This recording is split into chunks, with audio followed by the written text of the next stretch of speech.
What did we just witness? The OTC is back. Roman Reigns finally returns to WWE after months of silence.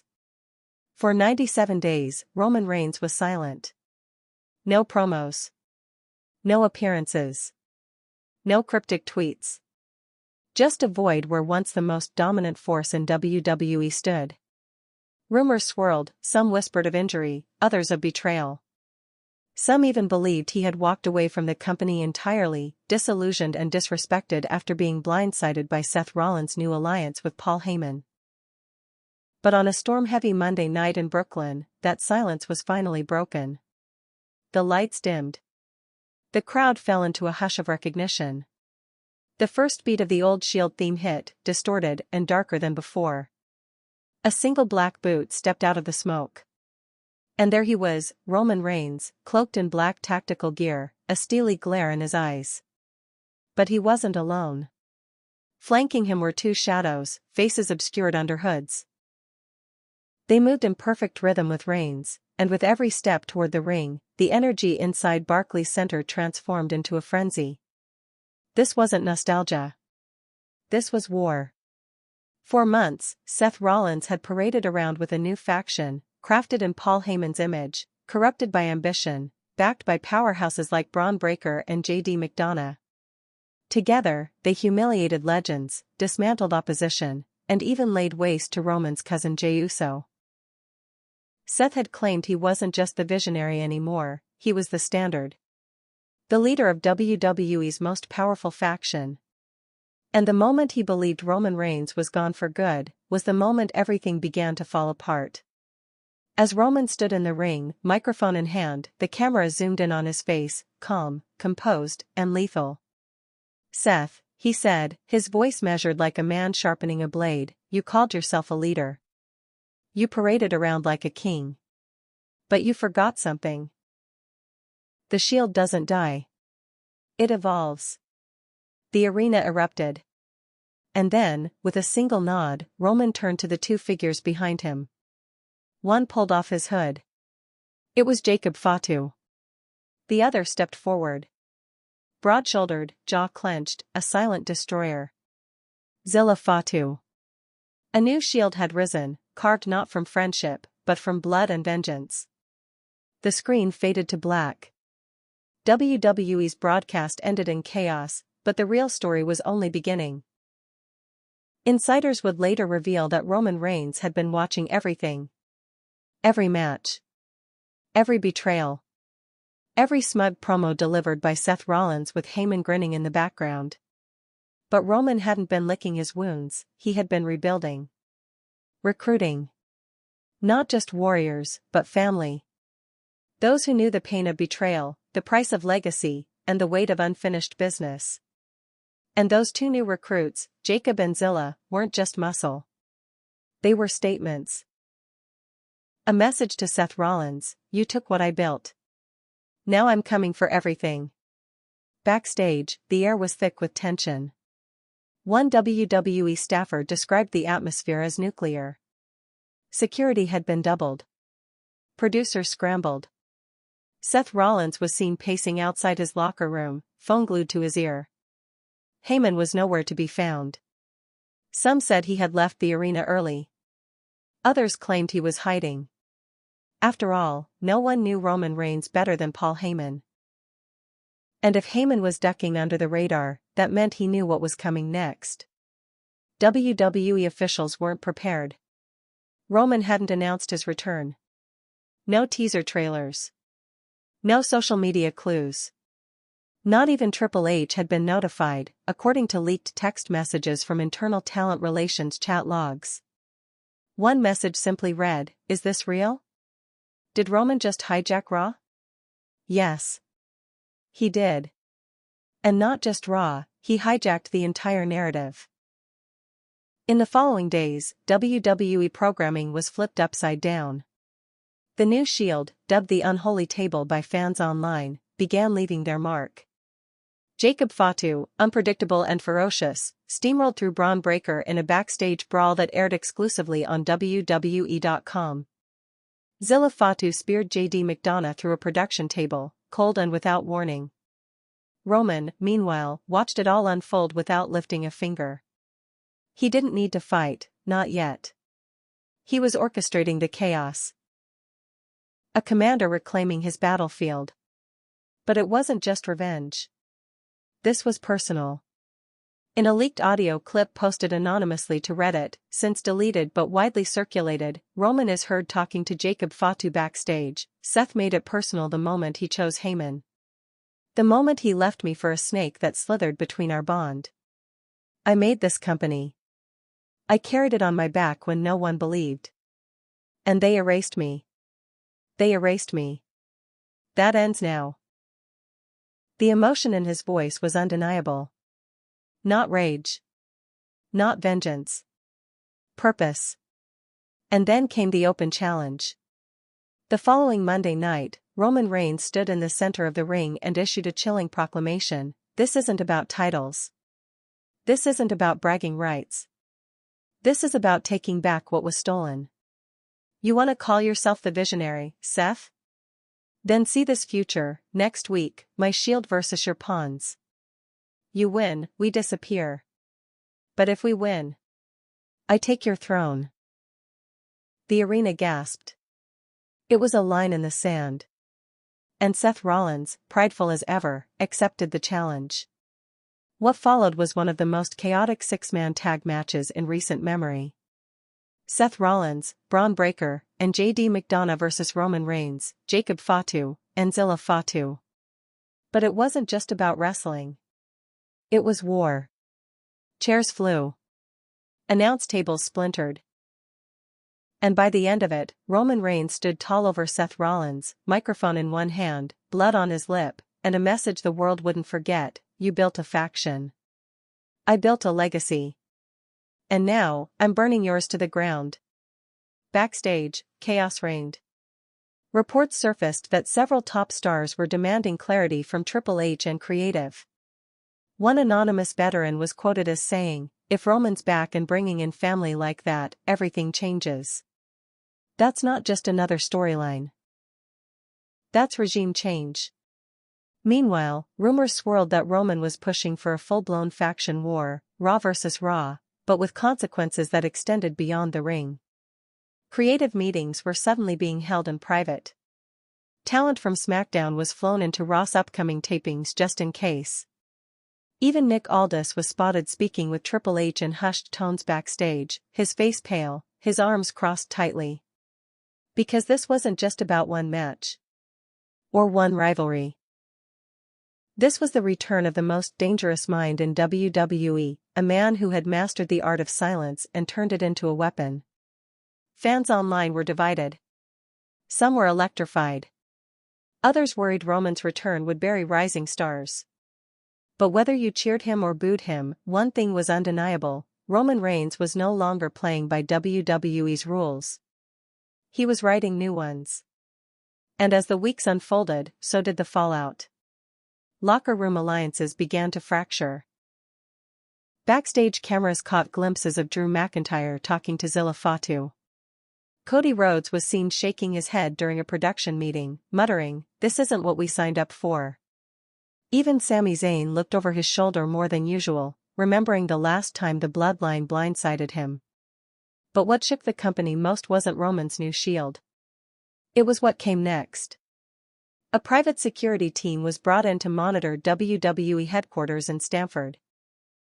Talent were advised to expect unpredictability. And one chilling memo leaked to Fightful read: Reigns' creative direction is self-contained. All scripts involving the unholy table must be cleared directly with Roman and Heyman, if he returns. Because even though Paul Heyman was technically with Seth, some believed it was all a setup. A long con. A betrayal in slow motion. And if that were true, Roman Reigns wasn't just bringing a new Shield. He was bringing a reckoning. In the days that followed the six-man war on Raw, something shifted in the air. It wasn't just the crowd reactions, though those were electric. It was the subtle looks exchanged backstage, the locked doors, the increased presence of off-camera producers hovering near Seth Rollins and his faction like shadows. Word had spread that Roman Reigns wasn't finished. That the match everyone thought would be a statement was only the prologue. Because what Roman had in mind wasn't a rivalry. It was a hostile takeover. From the moment Roman, Jacob, and Zilla walked out of that arena, there was a method to every step. They weren't reacting, they were executing. The unholy table, as fans now called them, wasn't just Roman's new faction, it was his resurrection. Gone was the version of Roman who smiled for cameras and posed with gold. In his place stood a man who had stared into the abyss of silence and come back armed with legacy, blood, and a vengeance that had metastasized into purpose. The next week, Raw opened with chaos. Before the signature even rolled, a handheld camera feed took over the screen, grainy, frantic. Seth Rollins' locker room door, smashed open. J.D. McDonough writhing on the floor, coughing, clutching his ribs. Spray painted across the mirror in black, "We watch everything." No one had seen them enter. No one had caught them on CCTV. Roman's message was clear: you can't fight shadows. Not when they know your every move. Triple H was said to be furious but intrigued. Internally, officials debated whether to spin the story as a rogue invasion or give Reigns his own lane entirely. But before a decision could be made, Roman made it for them. He didn't appear in the ring. He didn't even appear backstage. Instead, a pre-recorded segment aired. Roman stood inside an abandoned warehouse, lit only by hanging bulbs and moonlight cutting through rusted beams. Jacob and Zilla stood behind him, silent sentinels. His voice was calm. Haunting. "I watched you, Seth. I watched you laugh with Heyman. I watched you burn bridges and call it evolution. But this, what you're doing. This is imitation. You don't lead a faction. You weaponize people. I know because I used to do the same thing." He took a breath. The silence stretched like piano wire. "But I learned something in that silence you left me in. I learned that the only family worth building is one that would die for you." "You think I returned for a match?" "No, Seth. I returned to erase what you've become. You're not my brother anymore. You're a stranger in my house. And I'm reclaiming every room, every memory, every legacy you thought you could rewrite." And then, with a single motion, he opened a steel door behind him. Inside it? A black vest with a silver fist on it. The old Shield vest. Burned. On live TV. Seth Rollins didn't wait. He stormed out to the ring that night, wild-eyed, yelling that he would end Roman with his bare hands. Braun Breaker flanked him, fists clenched, jaw locked. JD was missing, unfit to compete. Paul Heyman was, once again, notably absent. Seth shouted to the camera, "If you want a war, Roman, fine. But I'm not playing games anymore. I'm not coming to you. You want to destroy what I built? Then face me in the middle of this ring. Alone. Next week. No Fatus. No Heyman. Just you and me. One last time." The crowd roared. But the response wasn't immediate. Instead, 24 hours later, WWE's official Instagram account posted a black and white photo. No caption. Just Roman, staring through steel bars, likely a cell door in that same warehouse, with a smirk barely visible on his lips. The comments section exploded. The message was clear: he heard Seth. And he was coming. That next Raw was billed as Judgment Night. Ratings soared. The locker room was on edge. Fans packed the arena knowing something big would happen, but few realized how monumental it would become. The show's main event wasn't a match, it was a confrontation. Roman Reigns entered first. No pyro. No theme song. Just the low rumble of Shield boots over the speaker as he walked through the crowd. Alone. Seth entered second. No gear. No backup. Just a microphone and fury etched into his face. They stood inches apart. The crowd chanted, "This is awesome," before a single punch was thrown. Then Seth spoke. You could have called me. You could have asked for help. I would have picked up the phone. I would have, Roman cut him off. No, you wouldn't. Not anymore. You were too busy playing visionary to see the wreckage you left behind. Jimmy. Me. All of us. You didn't call. You moved on. And you left the rest of us to bury the bones of what we built. You stood by Heyman. The same man who fed me lies for years. Who whispered poison into my ears while you laughed. And now you think a match fixes that? Seth's jaw clenched. So what do you want, Roman? I want you to feel it. Every match I fought while bleeding. Every night I walked into that arena alone because you and Dean weren't there anymore.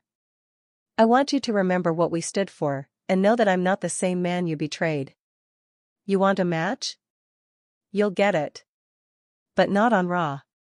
Not on SmackDown. At Survivor Series. My Shield. Your faction. One night. War Games. The crowd lost it. Seth nodded once. You're on. And just like that, WWE's most personal rivalry was set to explode inside a steel structure built for blood and redemption. Backstage, as Seth returned to his locker room, cameras caught a moment that was later uploaded to YouTube. JD McDonough was sitting there, shaking his head. You trust Roman to play fair? He asked. Seth didn't answer. Just stared at the floor. Because deep down, he knew. Roman Reigns wasn't playing fair. He wasn't playing at all.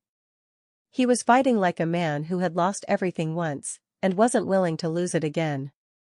And Seth Rollins? He wasn't just stepping into War Games. He was walking into Roman's final judgment. The night was soaked in tension long before the cage began its slow descent. Survivor Series had always been a night of legacy, betrayal, and evolution, but this year it was prophecy. War Games wasn't just a stipulation. It was a battleground built for men with unfinished business. For Roman Reigns and Seth Rollins, it wasn't about winning. It was about proving, once and for all, who deserved to carry the remnants of a fallen brotherhood. The two-ring structure stood like a monument to the past, cold, steel, and merciless. Above it, flickering screens showed grainy footage of the original Shield's dominance. Then, the footage burned out in static. Replaced with two new banners. The Unholy Table versus the Architects of Anarchy. Inside the arena, fans screamed in anticipation. Every chant, every heartbeat, pulsed with the weight of 10 years of war. Seth Rollins entered first, draped in a crimson trench coat, arms wide like a martyr headed to the stake. Behind him came Braun Breaker, a juggernaut of raw fury. JD McDonough followed, bruised but defiant. But noticeably absent, was Paul Heyman. Some said he refused to appear. Others believed he was exactly where he always was, wherever the power tilted next. Then, the lights dimmed. The screen turned black. A single heartbeat echoed. And then, the sound that had once brought arenas to their feet thundered through the speakers. Sierra. Hotel. India. Echo. Lima. Delta. Shield. But it wasn't nostalgia. It was rebirth. Roman Reigns appeared atop the ramp, black vest, combat boots, ice cold as winter. Jacob Fatu flanked him, face twisted in war paint. And beside them stood Zilla Fatu, hood pulled low, fists taped, ready for a legacy that wasn't just inherited, but earned. The bell rang. Braun Breaker and Jacob Fatu were first in the cage. For 5 full minutes, it was a primal storm. No finesse. No showboating. Just fists and fury. Braun threw Jacob into the steel with such force that the entire structure shook. Jacob answered with a super kick that turned Braun inside out. They clawed, slammed, screamed. Then, the countdown hit 0. The Unholy Table won the coin toss. Zilla Fatu entered next. And that's when the tide changed. Zilla, younger and colder than his cousin, didn't enter the ring. He ran into it, diving off the ropes with a flying crossbody that sent Braun flying. Within seconds, he and Jacob executed a tandem Samoan drop that left Braun writhing. The crowd erupted in chants of FATU. FATU. Seth Rollins was next. He sprinted in like a man possessed, wielding a steel chair. 2 shots to Zilla. 1 to Jacob. He used the cage as a weapon, launching off it with a dropkick that cracked Jacob's nose. Rollins was fire and desperation. This wasn't just about winning, this was about survival. But Roman hadn't even entered yet. After JD joined, tipping the numbers for Seth's team, it seemed momentum was on the side of the Architects. Rollins hit a curb stomp on Zilla. JD nailed Jacob with a brainbuster onto a steel platform. Braun hit a spear so brutal the ring rope snapped. And then, the final countdown began. The arena fell to a hush. Roman Reigns entered. He didn't run. He didn't charge. He walked. Slowly. Purposefully. Like a man stepping into the fire he built with his own hands. Inside the ring, chaos unfolded. Roman stalked his enemies with eerie calm. JD went for a kick, Roman caught it, slammed him through a table. Braun Breaker roared at him from across the ring, Roman ducked a clothesline and speared him through the cage door. Seth Rollins stood at the center of the ring, bleeding from the mouth, steel chair in hand.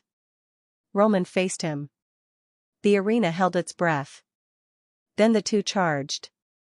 What followed was 3 straight minutes of pure storytelling, Roman and Seth trading punches, counters, old callbacks to their Shield moves, Roman catching a curb stomp attempt and reversing it into a powerbomb onto a steel beam. Seth countering a spear with a super kick that sent Roman crumpling. Both exhausted. Both refusing to fall. At one point, they collapsed side by side, blood mixing with sweat, their chests heaving. Roman turned his head toward Seth. "Why didn't you just call me?" he whispered. Seth, barely able to speak, replied, "Because I didn't think you'd pick up." And then, Seth smiled. Roman's face twisted in fury. He roared to his feet, pulled Seth up, and hit a thunderous Superman punch. Jacob Fatu grabbed JD. Zilla grabbed Braun. Triple finishers. Jacob hit a pop-up Samoan drop. Zilla landed a springboard splash. And Roman, eyes locked on Seth, whispered something no mic could catch. It was over. The bell rang. The unholy table stood tall. But the silence that followed wasn't celebration. It was fear. Roman looked directly into the camera and said only this was never about winning. It was about taking back what's mine. And this is just the beginning. The screen faded to black. And somewhere backstage, Paul Heyman finally answered his phone, with a single word, "It's time." Backstage, the tension in the air was a living, breathing thing. The fallout from War Games had not just rattled the locker room, it had cracked the foundation of WWE's internal structure. Roman Reigns had not only won the match, he had reasserted his dominance.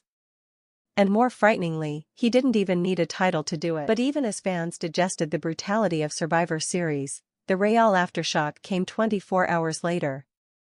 A single tweet from WWE's official account, breaking, Paul Heyman spotted in Montecito with Roman Reigns. And then, silence. No clarifications. No denials. Just a photograph, a grainy but unmistakable image of Heyman standing outside Roman's estate in California, a briefcase in hand.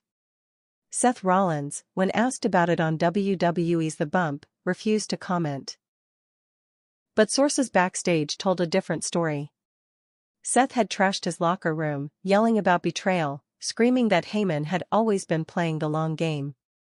That night, he left the arena without saying a word to anyone. Because what Roman had orchestrated wasn't just a return.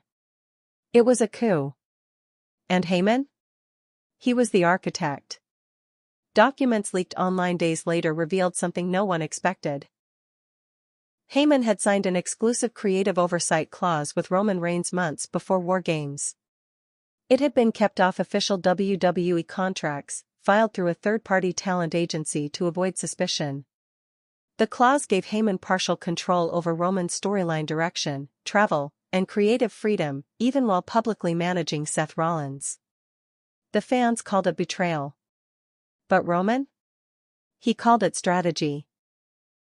The following week on Raw, Paul Heyman made his first televised appearance since the Survivor Series fallout. The arena drowned him in boos. His eyes were sunken. His tie was black. And yet, his smirk told the real story. He entered the ring to a storm of hatred and raised the mic with hands that shook, not with fear, but with anticipation. Ladies and gentlemen, my name is Paul Heyman. And I am the special counsel to the only man in WWE history who turned silence into warfare. Roman Reigns. The arena erupted in rage. Heyman continued, "You see, Seth Rollins was a chapter. A necessary one. But chapters end. And Roman Reigns, he's not a chapter. He's the book. I served Seth because Roman told me to. I whispered in the ears of his enemies. I weakened them. I fattened them for slaughter. And now? The table is set. Roman Reigns did not return to reclaim what was his. He returned to rewrite the story of this industry. And now, with his shield reborn, one built not from friendship, but blood, there is no one left to stop him. Except one name still remained. One man who had carried WWE on his back while Roman was gone. Cody Rhodes. The American Nightmare. A man still chasing the one prize Roman had taken from him, the WWE Undisputed Championship. And Roman knew it. At the close of that same Raw episode, Cody appeared. Not in the ring. Not backstage. But via satellite from Atlanta. He was quiet. Focused. And deadly calm. Roman Reigns is back. I've seen it. I've heard the war drums. And I respect it. But understand something, this time, I'm not coming to finish my story. I'm coming to end yours. Roman's reaction came on SmackDown. He didn't cut a promo. He didn't yell. He sat at a round table, Zilla and Jacob on either side, and opened a box containing the WWE Championship belt. He stared at it in silence. Then lifted his eyes to the camera and spoke 6 words, "You still think this is yours?" That night, Cody made it official. But Roman wasn't interested in just Cody anymore. In the weeks that followed, he sent messages through destruction. Zilla Fatu ambushed Kevin Owens. Jacob Fatu decimated Ricochet in a match that lasted under 2 minutes. And Roman? He walked the halls of WWE like a ghost with unfinished business, picking his targets with surgical precision. One by one, he was dismantling everyone Cody had ever allied with. Sami Zayn. LA Knight. Even Randy Orton. Until Cody stood alone. But there was one move that turned the temperature ice cold. The unholy table attacked Dusty Rhodes' old training facility. It was symbolic. It was savage. And it was personal. They left behind a single phrase spray-painted on the wall, "Legacy dies if it's not protected." Cody, shaken, showed up on Raw and addressed Roman directly. His voice was raw. His hands trembling. "You want to make this personal? Congratulations. You succeeded. But understand this. My father taught me something Roman never learned: real leaders don't need armies. They build legacies others want to follow. And if I go down at WrestleMania, then I'll go down swinging. But if I win? Then Roman Reigns doesn't just lose a match. He loses everything." And for the first time, Roman Reigns smiled. Because deep down, that's what he wanted. Not a win. A war. The night of WrestleMania XLII arrived like the eye of a hurricane. Weeks of destruction, mind games, betrayals, and silence had culminated into this single night. And at the heart of it all were 2 men, born of legacy, hardened by war, and molded by grief. Cody Rhodes, the American Nightmare, stood as the last bastion of everything Roman Reigns had tried to destroy. Family. Integrity. Hope. Roman Reigns, the tribal chief, had returned not for glory, but to burn what he once built. He wanted to end not just Cody, but the myth of honor in WWE. No more heroes. No more dreams. Just dominance. The stadium lights dimmed. And for a moment, the 80,000 people in attendance were swallowed by silence. Then, the sound of a war drum. A single, deep pulse echoed through the speakers. A spotlight revealed Roman Reigns standing on a raised platform in full ceremonial Samoan war gear. No vest. No title.